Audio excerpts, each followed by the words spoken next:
Bienvenue sur Africa 24 et merci de votre fidélité à nos programmes. Vous êtes de plus en plus nombreux à nous faire confiance un peu partout dans le monde.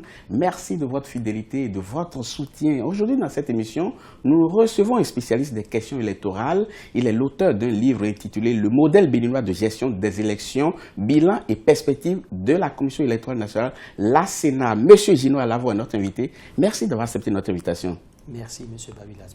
Depuis 1995, le Bénin a institué la Commission électorale pour l'organisation de ces élections. Quel bilan faites-vous de l'existence et du fonctionnement de cette institution? Le bilan, on peut le dire dans l'ensemble, reste mitigé, mais il y a eu des choses bien et des choses pas très bien. Dans le livre, vous dites, citation, la gestion des élections doit être pensée et menée de façon professionnelle, autonome et très indépendante à cause des difficultés préélectorales, électorales et post-électorales qui fragilisent et menacent souvent les jeunes États africains en proie à une gestion approximative et circonstanciée des élections. Fin de citation, M. Alavo. Est-ce que vous n'êtes pas un peu trop idéaliste? Non, parce que, en fait, les anciennes commissions électorales nationales autonomes étaient des commissions ad hoc. Et à chaque élection, il y avait une nouvelle Sénat qui se créait. Et donc, par conséquent, il n'y avait pas l'expérience des anciens commissaires qui étaient capitalisés. Et à cela, il fallait aussi rajouter le coût énorme des Sénats en fonction des types d'élections. On a même eu des Sénats où, pour une Sénat, par exemple, celle de 2008, je crois, où le coût de l'élection tournait autour de 25 milliards. Donc on a pensé qu'on pouvait régler le problème en instituant une commission électorale autonome? Oui, autonome, mais également permanente, puisque une Sénat permanente permettait quand même aux commissaires de ne plus être tributaires de ceux qui les avaient mandatés. Et cela leur ouvrait beaucoup plus de latitude et de liberté en termes d'action. Mais on n'a pas du tout atteint cet objectif.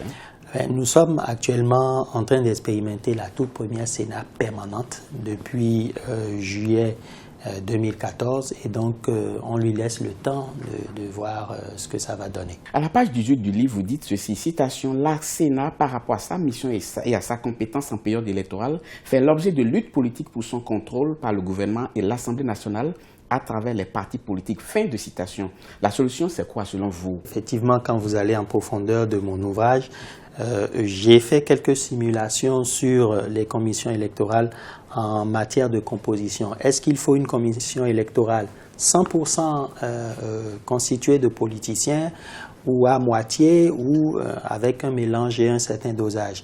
Eh bien, la réponse n'est pas forcément déterminante. Cela dépend de chaque pays. Alors, les élections ici au Bénin font toujours l'objet de contestations. Difficilement, on arrive à obtenir une élection qui ne souffre d'aucune contestation. J'avais pour preuve la dernière élection présidentielle en 2011 qui a vu le président Boni remporter au premier tour. On a vu des mouvements de foule, des gens descendre dans les rues. Et pourtant, il y avait une commission électorale qui était censé quand même garantir la transparence de ces élections-là. Est-ce que cette commission a failli à sa mission? Aujourd'hui, je suis en immersion, donc le regard que j'ai par rapport à cette institution au moment où j'écrivais cet ouvrage est différent.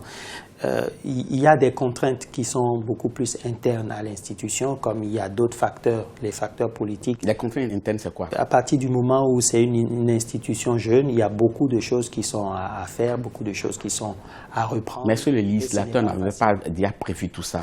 Le législateur a beaucoup innové dans le code électoral, mais dans le même temps, et vous savez, ce sont les parlementaires qui ont fait le code, donc il y a des moments où ce que le législateur a proposé comme solution finale n'arrange pas vraiment quand on est dans la mise en œuvre pratique. Et donc, il y a quelques difficultés. Mais j'espère que après les élections, nous sommes en train de prévoir faire un mémorandum aux prochains parlementaires de la prochaine législature pour qu'il y ait quelques réaménagements et modifications du code électoral. Je parlais tout à l'heure de la dernière élection présidentielle où j'ai entendu quand même certains citoyens dire est-ce qu'il ne faudrait pas mieux faire organiser les élections comme dans l'ancien temps par le ministère de l'Intérieur? Oui, c'est vrai que c'est comme ça se passe en France et il n'y a jamais eu de problème. Mais au Bénin, il y a quand même toujours sentiment de méfiance qui existe. Mais la méfiance, ça existe partout, non? Pourquoi beaucoup plus au Bénin? Parce qu'on est de super tricheurs ou bien parce qu'on ne se fait pas suffisamment confiance? Je prendrais beaucoup plus la deuxième option, M. Botton, c'est parce qu'on ne se fait pas suffisamment confiance. C'est quoi ce j'aime béninois où on ne se fait pas confiance? De mon point de vue, non, je pense que de mon point de vue, c'est que on n'a pas encore réussi à trouver l'alchimie qui permet de valoriser l'intelligence collective. Et donc, il y a toujours de la suspicion derrière ce que dit l'autre ou derrière ce que fait l'autre. Au-delà de la commission électorale, il y a aussi les listes électorales qui font objet de grosses polémiques aussi. Est-ce que cette polémique a ses raisons d'être? Oui, là, c'est beaucoup plus par rapport aux états-majors des partis politiques où les positionnements sont très très difficiles. D'ailleurs, à l'heure actuelle où je vous parle, nous sommes en train de finaliser les listes définitives des partis ou alliances de partis politiques pour les législatives. Et je peux vous dire qu'il y a toujours des changements de dernière minute au niveau des états-majors. Donc, au niveau des listes électorales, il y a certains qui estiment que non, parfois il y a des doublons, non, parfois il y a des morts qui peuvent ressusciter et venir voter. Est-ce que c'est des polémiques justifiées ou bien c'est juste de la mauvaise foi politique? Alors, c'est vrai que la liste électorale de 2011, c'est-à-dire la LEPI, a été très, très critiquée et il y a eu beaucoup d'écrits là-dessus.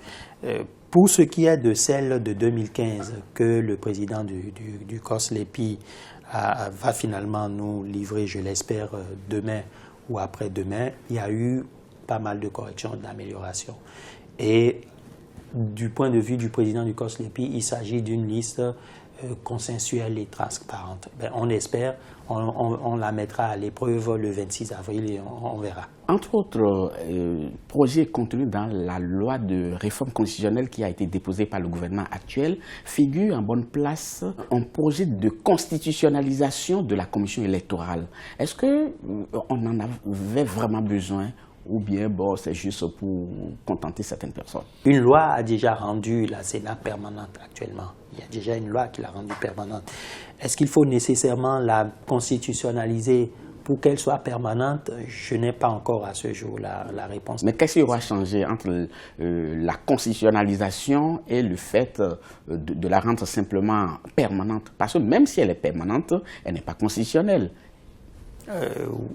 Oui, mais c'est un peu comme, par exemple, le médiateur de la République qui n'est pas constitutionnalisé, mais qui est permanent et qui est rentré dans nos mœurs. Là encore, on peut se poser quelques questions. Exactement. Et donc, je ne sais pas si c'est beaucoup plus un calcul politique ou une idée, une innovation de développement, mais je n'ai pas vraiment de réponse à cette question. Dernière question dans cette émission, je cite un passage de votre livre, une citation: si on veut apporter un changement qualitatif de mentalité dans les esprits des citoyens sur longue durée, l'exemple doit forcément venir d'en haut.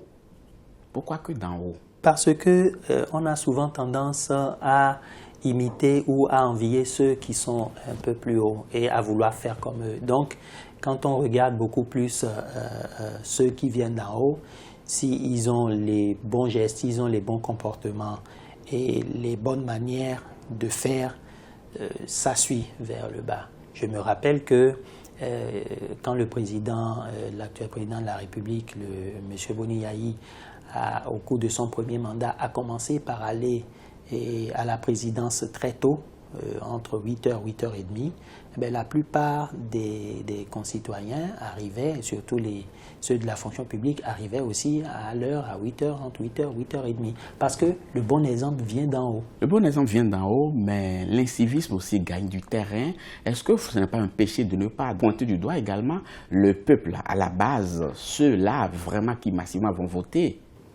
Oui, ça c'est aussi vrai, mais en même temps aussi, le peuple ne suit que le modèle de ses dirigeants. Si les dirigeants donnent un exemple qui est irréprochable au peuple, le peuple suivra, puisque la tendance, la majorité suivra. Mais si l'exemple n'est pas convaincant et que les dirigeants font A et que demandent au peuple de faire B, ça ne suivra pas. Monsieur Gino Alavant, merci. Le modèle béninois de gestion des élections, bilan et perspectives de la Sénat, c'est le titre de votre essai, coédition, les éditions Ibidoun et LPL Bénin. Merci, c'était un plaisir. Merci beaucoup. Quant à vous, chers téléspectateurs, nous sommes à la fin de cette émission. Merci de l'avoir suivi. Nous vous donnons rendez-vous très bientôt pour un autre numéro. À bientôt.